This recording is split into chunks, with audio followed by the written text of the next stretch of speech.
porquanto rejeitaram o amor à verdade que os poderia salvar. Por essa razão, Deus lhes envia um poder sedutor, a fim de que creiam na mentira e sejam condenados todos os que não creram na verdade, mas tiveram prazer na injustiça. Que verdade é essa que é negada?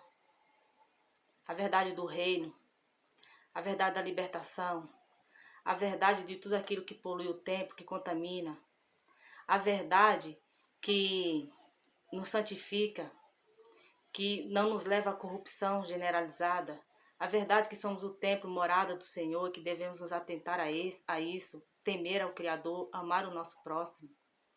A verdade que o Filho Yeshua é a nossa salvação, é o nosso resgatador, levar todo o crédito para Ele, não para homens, não para dogmas religiosos, mas para a fé que professamos através da palavra santa do Senhor, que deve ser exposta a todo o tempo. Toda vez que tiver aí as reuniões solenes, a palavra tem que ser o foco. Então essa verdade é que nos liberta. Mas se não abrir mão disso e continuar nas fábulas, nos rituais, se continuar na inconstância, que ora está ali numa comunidade ouvindo a mensagem, ora está com o pé em tudo aquilo que agrada a carne, inconstância, por quê? Porque não foi regenerado, não foi santificado pela palavra, não foi refinado, purificado, como diz em Daniel 12. Então, qual é o destino desses? A própria palavra está falando aqui, ó, sejam condenados. Todos os que não creram na verdade, mas tiveram prazer na injustiça. Não se zombam de Deus desse sentido. Se tiverem pensando que estão passando um bom tempo de suas vidas, professando uma fé que não é alicerçada no ouvir e ouvir a palavra do Senhor, que não é alicerçada na palavra do Senhor, correm esse risco de serem condenados. Então andaram em vão. Deixa eu ver aqui. 1 Coríntios. É importante ler isso aqui. Tá continuando o vídeo. Que aqui não tá salvando. Ó, em 1 Coríntios capítulo 7, versos 8 e 9 disse o apóstolo Paulo, né? Digo, porém, aos solteiros e às viúvas, é bom que permaneçam como eu, mas se não conseguem controlar-se, devem casar-se, pois é melhor casar-se do que ficar ardendo de desejos. Essas mensagens que o apóstolo Paulo coloca são mensagens para fazermos autoanálise de nós mesmos, que somos o templo. As mensagens do Evangelho levam a responsabilidade para o templo. Vejam que a oração de Ana é algo, eu vou retornar lá, a oração de Ana é muito profundo, que leva-nos à menção do filho de um tempo que viria, no caso lá do tempo de Ana, né? Um tempo que viria e que, como o povo não ia entender essas profecias futuras, o Senhor permite então que a arca, que eles estejam com a arca. Por quê?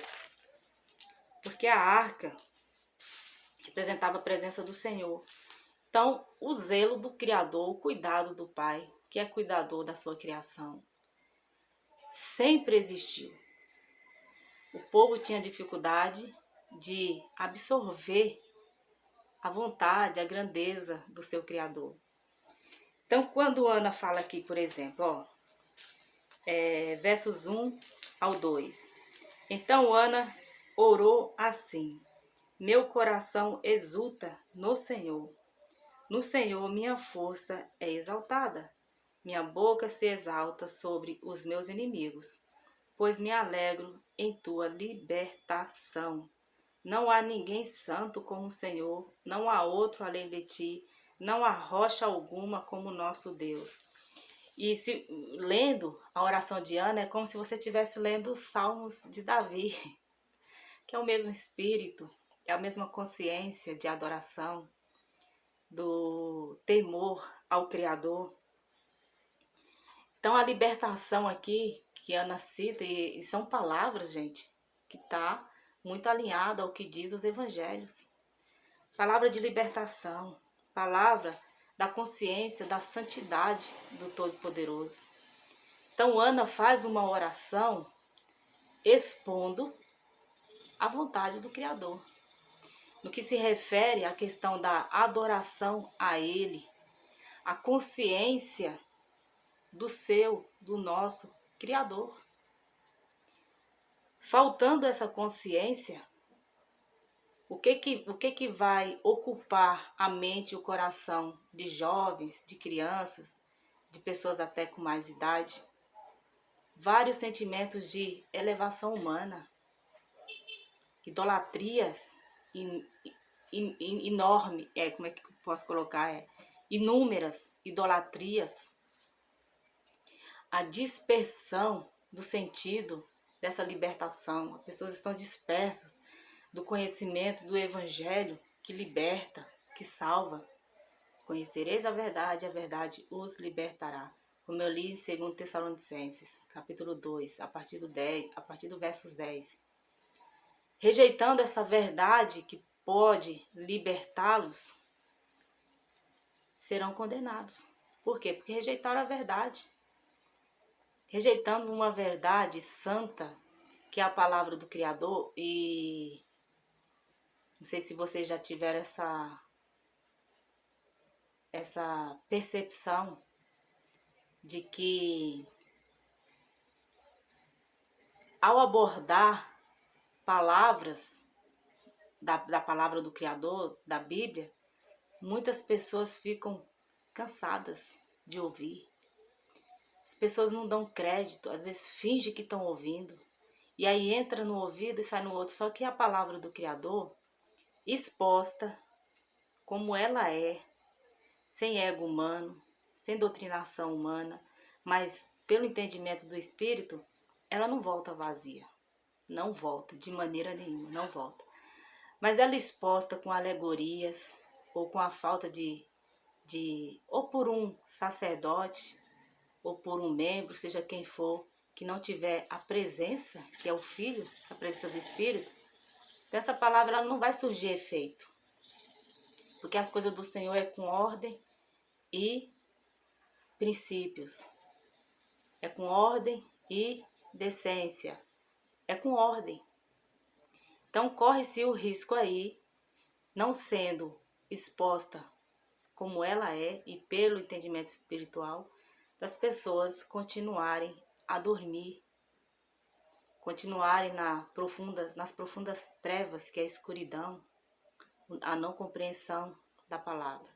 Então, desde Samuel, levantado para dedicar-se como templo morado do Espírito, para fazer a vontade do Senhor, o Senhor elimina ali a descendência, a família no caso, até a nora. Ele lança a profecia através de um servo e cumpre, porque não houve zelo. Olha como que isso é sério. Então, volte para o tempo depois de Yeshua no sacrifício. E vou fazer uma pergunta e sirva de reflexão. O quanto da presença do Senhor você tem tido? Você tem visto os efeitos da presença do Senhor na sua vida? Você, de um modo assim, consciente, tem percebido os livramentos que o Senhor tem lhe dado? E tem abençoado as pessoas ao seu redor? Seus filhos podem até não serem temorosos como você, mas você tem percebido os livramentos do Senhor? Atente-se ainda mais à questão dos livramentos, porque Ele é bom e Ele não limita a bondade dEle na vida de um temente. Mas tente voltar-se para essa questão do corpo, do templo, da consciência de que somos morada, para edificar o seu lar no conhecimento da palavra. Porque é importante, onde quer que estejamos, onde quer que os nossos estejam com a presença do Senhor. O que nós precisamos nesse tempo de crivo que vivemos aqui é a presença do Senhor. Então, você tem tido a presença do Senhor? Você tem testemunhado a presença do Senhor na sua vida? Louvado seja Ele. Glórias a Ele.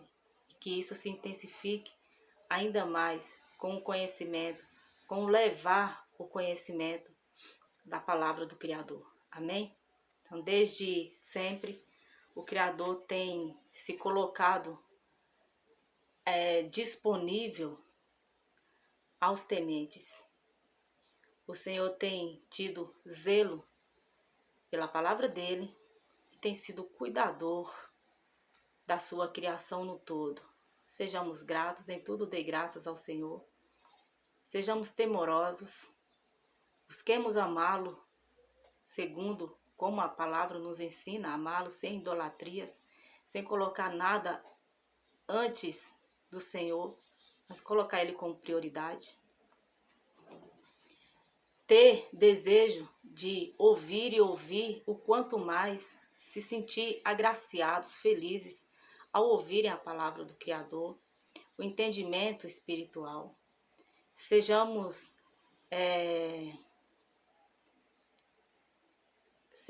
pessoas que levem esse conhecimento todo o tempo em nossas vidas, porque não se pode rotular a palavra do Criador como religiosa. A palavra do Senhor é a palavra do Senhor. É o maior bem que temos abaixo do Todo-Poderoso. Então, é disso que precisamos, né? Ficou bem claro de que a falta do temor causa morte. O Senhor leva assim à sepultura.